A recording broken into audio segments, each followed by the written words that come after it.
हमारा ये वीलॉग 3 खबरों पे मुश्तमिल है। पहली खबर है असद उमर साहब ने इलेक्शन कमीशन से माफ़ी मांग के वो माफ़ी वापस ले ली। कैसे ले ली इस पर हम बात करेंगे। दूसरा, इमरान खान ने जनरल बाजवा साहब को सुपर किंग कहा था और अब उस सुपर किंग के बयानिए से भी पीछे हट रहे हैं। कैसे, आज के वीलॉग में हम ये भी डिस्कस करेंगे। और इमरान खान साहब ने अमेरिका को क्लीन चिट दी थी चंद दिन पहले, लेकिन अब उन्होंने ये क्लीन चिट भी वापस ले ली है। कैसे, आज के वीलॉग में ये भी डिस्कस होगा। हम पहले इशू की तरफ आते हैं। इलेक्शन कमीशन में एक केस चल रहा है और इस केस को कहते हैं तौहीने इलेक्शन कमीशन केस। असद उमर साहब ने, फवाद चौधरी साहब ने और इमरान खान साहब ने इलेक्शन कमीशन की तौहीन की थी, जिस पर इलेक्शन कमीशन ने इनको नोटिस जारी करके इनके खिलाफ कार्रवाई शुरू कर दी थी। और अब इलेक्शन कमीशन बार बार फवाद चौधरी साहब को, असद उमर को और इमरान खान साहब को तलब कर रहा है, लेकिन ये तीनों हजरात इस पर तारीख पे तारीख ले रहे हैं। इमरान खान साहब के पास तो एक ही जवाब है कि मैं ज़ाहिर ज़ख्मी हूँ और जब तक प्लस्तर नहीं उतरता और मैं लाहौर से इस्लामाबाद नहीं आता या मुझे डॉक्टर इजाज़त नहीं देते, मैं उस वक्त से पहले आपके पास नहीं पेश हो सकता। फवाद चौधरी साहब भी इसी तरह की प्ली ले रहे हैं, असद उमर साहब भी इसी टाइप की प्ली ले रहे थे। लेकिन कल असद उमर साहब ने एक अजीब कमाल किया। असद उमर साहब ने अपने आप को इलेक्शन कमीशन के रहमो करम पे छोड़ दिया था और साथ ही उनसे कहा था कि अगर आपकी कोई तौहीन हुई है तो मैं आपसे माफ़ी चाहता हूँ। तो उन्होंने क्लियर माफ़ी मांगी उस पर। और जब यह खबर चलना शुरू हुई तो इमरान खान साहब तक पहुँची। इमरान खान साहब को बड़ा बुरा लगा कि भाई हम तीनों का केस है, उसमें मैं भी उसमें मतलूब हूँ, फवाद चौधरी भी मतलूब है और असद उमर साहब आप भी मतलूब हैं और आपने माफ़ी मांग ले। और जब असद उमर साहब से पूछा गया तो असद उमर साहब ने कहा कि ये सारी शरारत मेरे वकील की है। मैंने अपने वकील को ये डायरेक्शन नहीं दी थी कि आप मेरी तरफ से माफ़ी मांग लें, और उसने अपनी तरफ से ये सब कुछ लिख के इलेक्शन कमीशन के हवाले कर दिया और मैं ज़िम्मेदार नहीं हूँ। लेकिन अब बड़ी दिलचस्प सूरत हाल है कि जो कुछ इनकी स्टेटमेंट गई है, जो स्टेटमेंट इन्होंने दी है इलेक्शन कमीशन में, उसके नीचे असद उमर साहब के दस्तखत। अब अगर ये वकील ने कहा है तो फिर असद उमर साहब ने उस पर दस्तखत क्यों किए और उन्होंने अपने वकील को डायरेक्शन क्यों दी? और अगर ये वकील ने खुद ये हरकत की है तो वो वकील आज तक असद उमर साहब का वकील क्यों है? फिर उसको हट जाना चाहिए था। तो असद उमर साहब ये माफ़ीनामा दे के बुरी तरह फंस गया। लिहाजा अब असद उमर साहब ने फैसला किया है कि वो वकील के ऊपर डाल के अपना माफ़ीनामा वापस ले लें और इलेक्शन कमीशन से कहेंगे जनाब नहीं, हम इस केस को लड़ेंगे। और साथ ही फवाद चौधरी साहब की तरफ से कल बयान आ गया, उन्होंने कहा कि मैं तो इलेक्शन कमीशन के साथ लड़ूंगा। उनका बल्कि यह भी कहना था कि हमारा हाई कोर्ट के अंदर केस चल रहा है कि जब तक हाई कोर्ट ये फैसला नहीं करती कि क्या इलेक्शन कमीशन किसी को तौहीने अदालत का नोटिस दे सकता है या सज़ा दे सकता है, तो जब तक ये फैसला नहीं होता हम तो इलेक्शन कमीशन के सामने भी पेश नहीं होंगे। तो उन्होंने क्लैरिटी के साथ ये भी कह दिया कि मैं इलेक्शन कमीशन के सामने पेश नहीं होगा और जब तक हमारा हाई कोर्ट का फैसला नहीं होता हम इसके बारे में कुछ नहीं कह सकते। और इमरान खान साहब क्योंकि उन्होंने भी प्ली ले रखी है तो वो भी अब हाई कोर्ट की तरफ देख रहे हैं। तो अब इशू फिर वही है कि एक और यू टर्न है जो असद उमर साहब ने ले लिया। उन्होंने कहा कि भाई मुझे माफ़ कर दें। अब उन्होंने कहा कि नहीं, माफ़ी वापस है, हम केस लड़ रहे हैं। तो ये रोज़ जो एक नया ड्रामा पाकिस्तान के अंदर चल रहा है, तो अब मेरा ख्याल है उसका एक नया एपिसोड आ गया कि माफ़ी मांगे फिर माफ़ी वापस ले लें, फिर माफ़ी मांगे फिर माफ़ी वापस ले लें, फिर ये कहें कि हम ज़ख्मी हैं, बीमार हैं, हम तो नहीं आ सकते। तो ये एक नई सीरीज़ चल रही है जिसको मेरा ख्याल है इख्तिताम पजीर होते हुए शायद किसी वक्त हम देख ही लें। और अब हम दूसरे इशू की तरफ आते हैं। पिछले 2-3 दिनों से सुपर किंग का एक नया मंजन चल रहा है, क्योंकि इमरान खान साहब ने एक तकरीर करते हुए, कौम से खिताब करते हुए ये कह दिया था कि जनरल बाजवा साहब सुपर किंग थे। जो वो फैसला करते थे, अगर उस फैसले के नताइज अच्छे निकल आते थे तो वो वाह वाह उनके पास चली जाती थी, और अगर बुरे नताइज आ जाते तो मैं पंचिंग बैग था और ये सब कुछ मेरे गले पड़ जाता था। अब ये अजीब सी बात है कि सुपर किंग होने का, जनरल बाजवा साहब के सुपर किंग होने का अंदाज़ा इमरान खान साहब को कब हुआ? फरवरी 2023 में। जबकि उससे पहले मार्च के महीने में भी उन्होंने इस जनरल बाजवा साहब को 2 बार एक्सटेंशन देने की कोशिश की, और उससे पहले 26 मार्च को उन्होंने इन्हें अपोजिशन के पास भेजा कि आप उनको राज़ी करें, उनसे कहें कि अदम एतमाद की तहरीक वापस ले लें और मैं असम्बलियाँ तोड़ देता हूँ।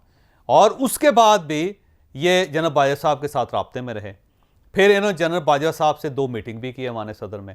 फिर इन्होंने कामरान खान साहब के शो में जनरल बाजवा साहब को एक्सटेंशन देने का भी ऐलान कर दिया।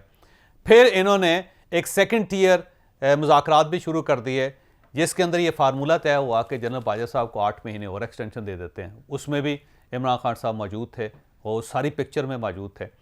और उसके बाद भी जब जनरल बाजवा साहब रिटायर हो गए तो इमरान खान साहब उनको सुपर किंग नहीं कहते थे, लेकिन ऑल ऑफ सडन फरवरी के महीने में उन्हें पता चला कि नहीं, जनरल बाजवा साहब तो सुपर किंग होते थे और वो सारे फैसले खुद करते थे। और उससे पहले जब जनरल बाजवा साहब आर्मी चीफ थे तो उस वक्त इमरान खान साहब हर फैसले की ओनरशिप लेते थे। वो ये कहते थे कि सारे फैसले मैं खुद कर रहा हूं, मैं उनका जिम्मेदार हूं।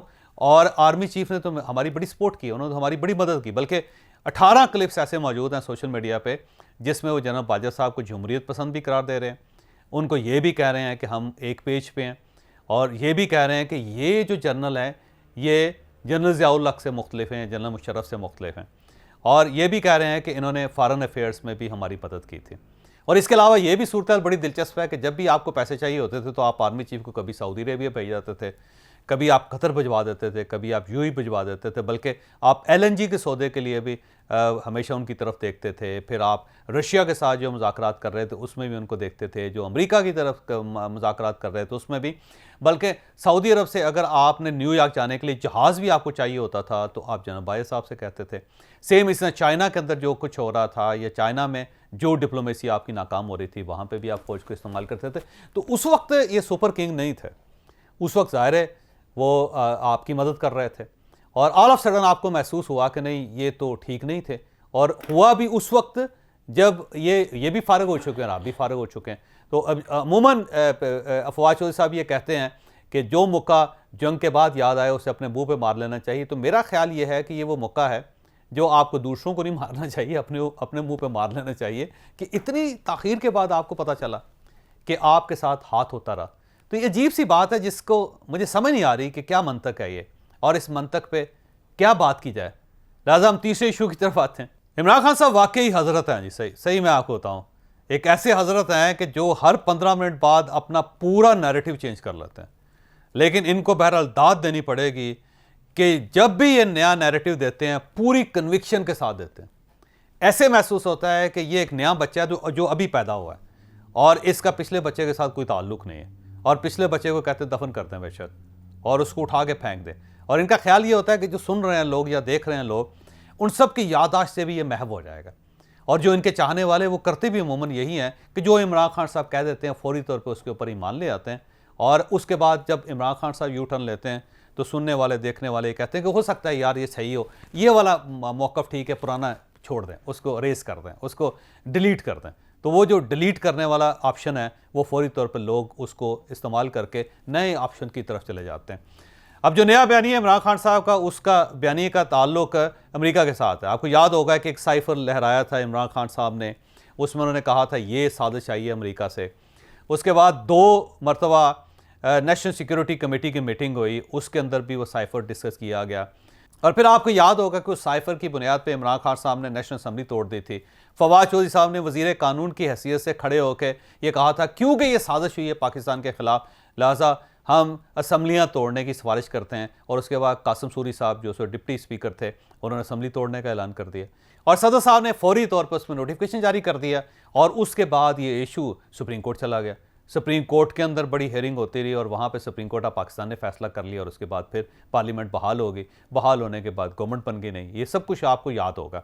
और उसके बाद इमरान खान साहब को फिर भी करार नहीं आया। 60 जलसे किए इमरान खान साहब ने इस साइफर पे, इम्पोर्टेड गवर्नमेंट और हकीकी आज़ादी। आपको याद होगा कि एक हैशटैग होता था हकीकी आज़ादी, एक हैशटैग होता था इम्पोर्टेड गवर्नमेंट, एक हैशटैग होता था कि अमेरिका की साजिश। ये आपको याद होगा। इस पर बहुत ज़्यादा खेले इमरान खान साहब, इतना खेले कि खेल भी थक गया।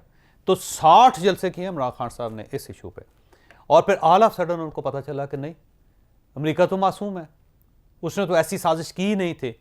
और बल्कि इमरान खान साहब ने दावा किया कि जनरल बाजवा साहब ने अमेरिका को कायल किया कि जनाब हमारा जो प्राइम मिनिस्टर है ये ख़तरनाक है आपके लिए, ये आपके ख़िलाफ़ है, तो इसको रिमूव करना चाहिए। और अमेरिका जो अपने आप को सुपर पावर कहता है, उसका कमाल भी देखें कि उसने हमारे आर्मी चीफ के कहने पे कहा कि इमरान खान साहब को निकाल दें। और अमेरिका ने ये सब कुछ कहने के लिए डोनाल्ड लू को कह दिया कि आप जो पाकिस्तान के सफ़ीर हैं उनके पास जाएं और उनसे कह दें कि इमरान खान साहब को हटाएं। तो अब बड़ी दिलचस्प सूरत हाल है कि जनरल बाजवा साहब ने अमेरिकन एडमिनिस्ट्रेशन को बताया। अमेरिकन एडमिनिस्ट्रेशन और प्रेसिडेंट ने ना सिर्फ उस पर यकीन कर लिया बल्कि उन्होंने ये जिम्मेदारी डोनाल्ड लू को दे दी। और डोनाल्ड लू ने ये जिम्मेदारी किसको दे दी? उन्होंने पाकिस्तान के सफ़ीर को दे दी। और पाकिस्तानी सफ़ीर ने एक साइफ़र लिख के पाकिस्तान की इंतज़ामिया को, पता नहीं किसको, क्योंकि ये साइफ़र जो है ये तो ज़ाहिर है वजारत ख़ारजा में आता है, तो शायद उन्होंने सेक्रेटरी ख़ारजा से कहा कि इसको निकाल दें इमरान खान साहब को। और उसके बाद ये साजिश तैयार हो गई। और फिर मेरा ख्याल है सेक्रेटरी ख़ारजा को पकड़ना चाहिए कि जिसके पास ये साइफ़र आया, और उसके बाद शायद उन्होंने इस गवर्नमेंट को फारिग कर दिया। तो ये सारे मामले में इमरान खान साहब शायद सेक्रेटरी ख़ारजा जो उनका नाम लेना भूल गए कि ये वो है जिसने मेरी गवर्नमेंट गिराई थी, जिसने मेरी गवर्नमेंट निकाली थी, जिसने हम सबको फारिग किया था। और उसके बाद आप खुद अंदाज़ा लगा लें कि फिर ये साजिश चलती गई। और इस दौरान इमरान खान साहब जनाब बायस साहब को एक्सटेंशन भी देते गए। और सब के बाद उन्हें अचानक महसूस हुआ कि जनाब ये तो काम ख़राब है, ये इंपोर्टेड गवर्नमेंट तो नहीं है, ये यहाँ से आइडिया एक्सपोर्ट हुआ है। अब वो कह रहे हैं एक्सपोर्टेड गवर्नमेंट है। तो ये जो नया बयानिया है, वैसे कुछ समझ नहीं आ रही कि इमरान खान साहब करना क्या चाह रहे हैं। यार मेरा ख्याल है कि इमरान खान साहब को किसी एक जगह तो रुक जाना चाहिए। इससे पहले तो ये कह रहे थे आखिरी मरतबा कि मेरी हुकूमत जो है वो मोहसिन नकवी ने गिराई।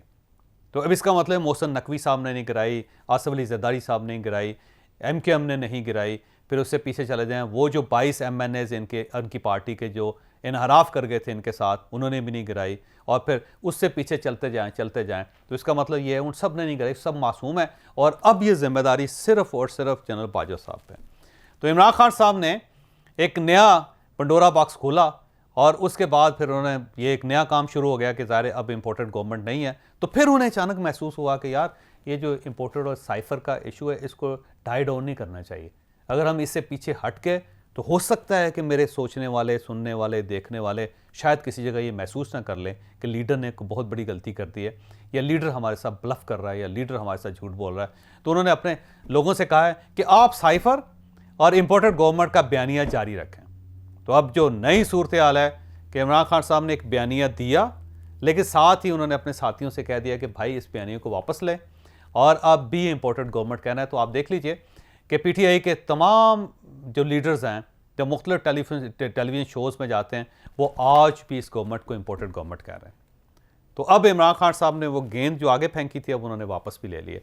तो अब एक नई सूरत हाल हो गई है कि जिसके बारे में समझ नहीं आती कि वाकई इस गवर्नमेंट को अमेरिका ने गिराया था या नहीं गिराया था, अमेरिका ने इंपोर्ट किया था या एक्सपोर्ट किया था, कुछ समझ नहीं आ रही। और साथ साथ ये इंपोर्टेड गवर्नमेंट भी है। मुझे यूँ महसूस होता है बाज़ औक़ात कि अब सिर्फ एक शख्स बचा है कि जिसके गले में ये ढोल बांधा जा सकता है, और वो शहबाज गिल है। हो सकता है इमरान खान साहब किसी दिन ये कह दें कि मैं आपको बताता हूँ कि मेरी गवर्नमेंट किसने गिराई थी, वो शहबाज गिल ने गिराई थी। बस यही रह गए, इसके अलावा तो सारे जिम्मेदार भुग चुके हैं।